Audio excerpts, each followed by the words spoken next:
Part 4. The Stockade. Chapter 16. Narrative continued by the Doctor. How the ship was abandoned. It was about 1:30, 3 bells in the sea phrase, that the 2 boats went ashore from the Hispaniola. The captain, the squire, and I were talking matters over in the cabin. Had there been a breath of wind, we should have fallen on the 6 mutineers who were left aboard with us, slipped our cable and away to sea. But the wind was wanting, and to complete our helplessness, down came Hunter with the news that Jim Hawkins had slipped into a boat and was gone ashore with the rest. It never occurred to us to doubt Jim Hawkins, but we were alarmed for his safety. With the men in the temper they were in, it seemed an even chance if we should see the lad again. We ran on deck. The pitch was bubbling in the seams. The nasty stench of the place turned me sick. If ever a man smelt fever and dysentery, it was in that abominable anchorage. The 6 scoundrels were sitting grumbling under a sail in the forecastle. Ashore we could see the gigs made fast, and a man sitting in each, hard by where the river runs in. One of them was whistling Lily Bolero. Waiting was a strain, and it was decided that Hunter and I should go ashore with the jolly boat in quest of information. The gigs had leaned to their right, but Hunter and I pulled straight in the direction of the stockade upon the chart. The 2 who were left guarding their boats seemed in a bustle at our appearance. Lily Bolero stopped off, and I could see the pair discussing what they ought to do. Had they gone and told Silver, all might have turned out differently. But they had their orders, I suppose, and decided to sit quietly where they were and hark back again to Lily Bolero. There was a slight bend in the coast, and I steered so as to put it between us. Even before we landed, we had thus lost sight of the gigs. I jumped out and came as near running as I durst, with a big silk handkerchief under my hat for coolness' sake, and a brace of pistols, ready primed for safety. I had not gone 100 yards when I reached the stockade. This was how it was. A spring of clear water rose almost at the top of a knoll. Well, on the knoll, and enclosing the spring, they had clapped a stout log house fit to hold 20 of people on a bench, and loopholed for musketry on every side.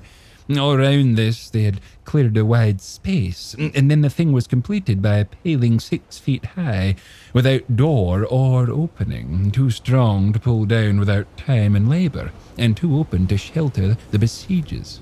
The people in the log house had them in every way. They stood quiet in shelter and shot the others like partridges. All they wanted was a good watch and food, for, short of a complete surprise, they might have held the place against a regiment. What particularly took my fancy was this spring, for though we had a good enough place of it in the cabin of the Hispaniola, with plenty of arms and ammunition, and things to eat, and excellent wines, there had been one thing overlooked. We had no water.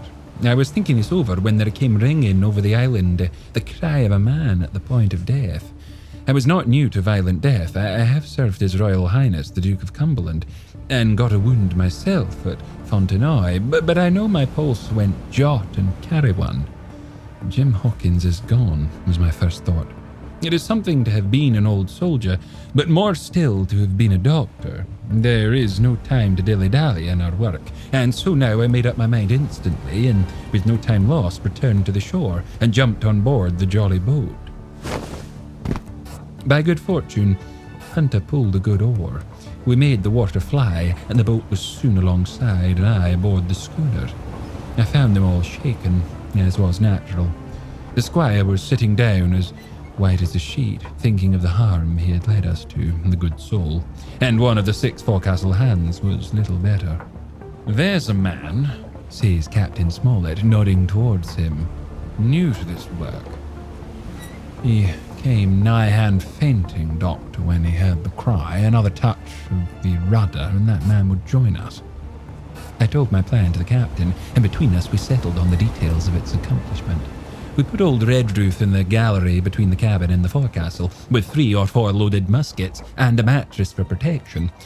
Hunter brought the boat round under the stern port, and Joyce and I set to work loading her with powder tins, muskets, bags of biscuits, kegs of pork, a cask of cognac, and my invaluable medicine chest. In the meantime, the squire and the captain stayed on deck, and the latter hailed the coxswain, who was the principal man aboard.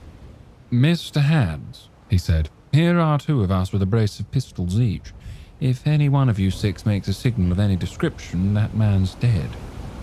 They were a good deal taken aback, and after a little consultation, one and all tumbled down the fore companion, thinking no doubt to take us on the rear. But when they saw Redruth waiting for them in the sparred gallery, they went about ship at once, and a head popped out again on deck. "Down, dog!" cries the captain, and the head popped back again, and we heard no more for the time of these 6 very faint-hearted seamen.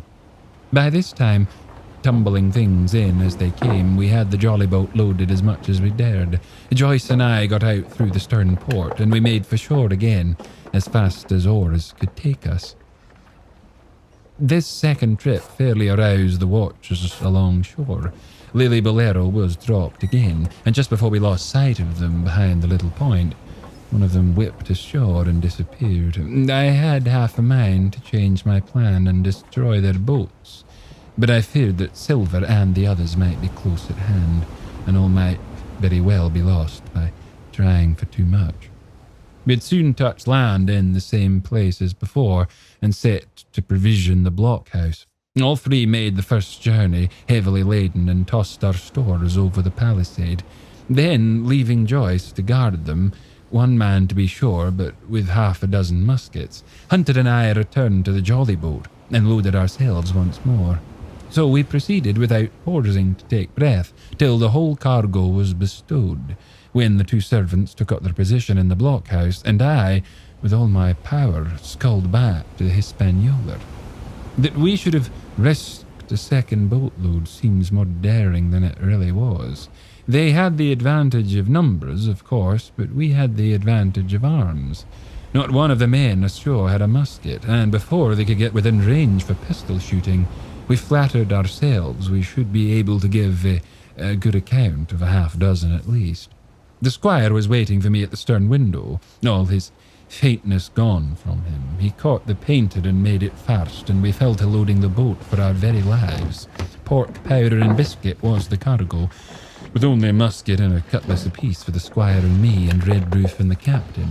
The rest of the arms and powder were dropped overboard in 2 fathoms and a half of water, so that we could see the bright steel shining far below us in the sun on the clean sandy bottom. By this time the tide was beginning to ebb, and the ship was swinging round to her anchor. Voices were heard faintly hallooing in the direction of the 2 gigs, and though this reassured us, for Joyce and Hunter, who were well to the eastward, it warned our party to be off. Redruth retreated from his place in the gallery, and he dropped into the boat, which we then brought round to the ship's counter, to be handier for Captain Smollett. "Now, men," said he, "do you hear me?" There was no answer from the forecastle. "It's to you, Abraham Gray, it's to you I'm speaking." Still no reply. "Gray," resumed Mr. Smollett a little louder, "I am leaving this ship, and I order you to follow your captain. I know you are a good man at bottom, and I dare say not one of the lot of you is as bad as he makes out. I have my watch here in my hand. I give you 30 seconds to join me in." There was a pause. "Come, my fine fellow," continued the captain. "Don't hang so long in stays. I'm risking my life and the lives of these good gentlemen every second." There was a sudden scuffle, a sound of blows, and out burst Abraham Gray with a knife cut on the side of the cheek, and came running to the captain like a dog to the whistle. "I'm with you, sir," said he, and the next moment he and the captain had dropped aboard of us, and we had shoved off and given way. We were clear out of the ship, but not yet ashore in our stockade.